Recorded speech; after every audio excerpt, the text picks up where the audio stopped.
So today I'm at precinct 3. We have an eviction over in Dallas and about to walk into the court. I'll let you know how it goes.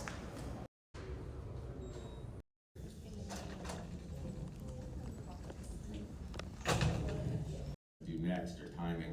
The court's pretty limited on what it's allowed to tell you, right? It can give you information, but it can't give you legal advice.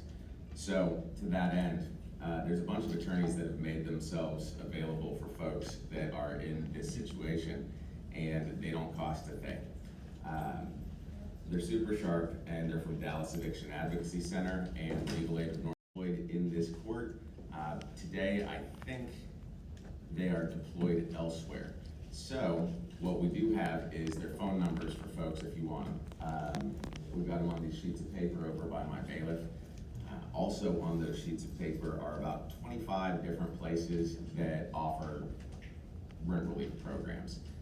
Funding is obviously coming in and going out as quickly as it can there. So I will tell you that the ones that I've seen come through most recently are Jewish Family Services and North Texas Ministries.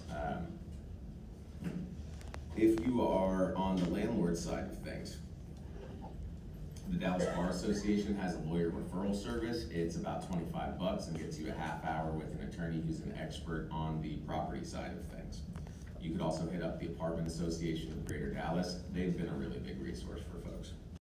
Two issues that come up a whole lot. One is sometimes there's a discrepancy on numbers, right? A tenant will have received something that says, hey, you owe this, and today it's just not the amount that's being asked for. There's a variety of reasons that could be.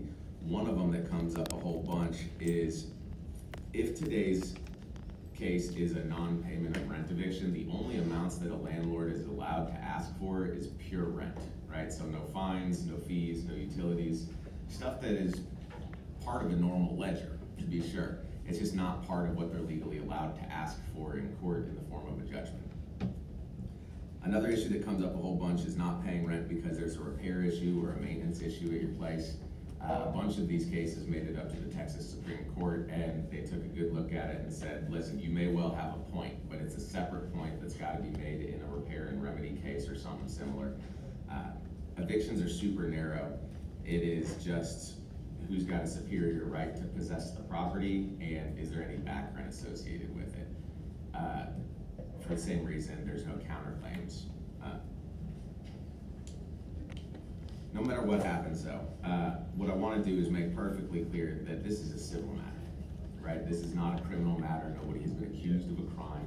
So if you had some daydream nightmares about warrants or handcuffs or somebody like him screaming at you down the hallway, none of that is what's going on. If you feel the need to get up and go, you can get up and go. If what you're doing is going to the bathroom or getting a drink of water, go ahead and let my bailiff know so that you do not have that case called while you're out of the room. I think I just saw one of the attorneys for legal aid pop up. Usually we'll have them in one of the rooms right outside. So there's two like little side rooms once you come through the metal detectors. From my perspective, on the left is going to be DHS, which is associated with the county, and they have a variety of different programs. Some are rent relief, some are they've stepped into the shoes of landlords themselves and have units available. I don't know what they've got going on or who qualifies, but if anybody wants to talk to them, they're right out there. The gentleman who's very quietly about to come in is one of the attorneys for legal aid. Welcome in. He'll be somewhat available. Yes, sir. We'll be downstairs on the second.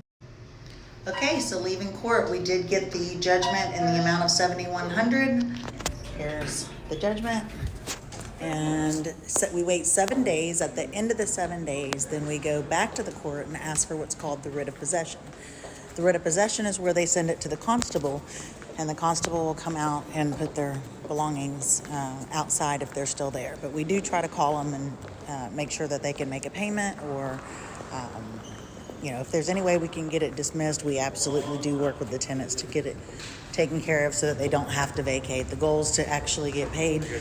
So I'll stay tuned for part 2 if we end up having to do the eviction 7 days from today.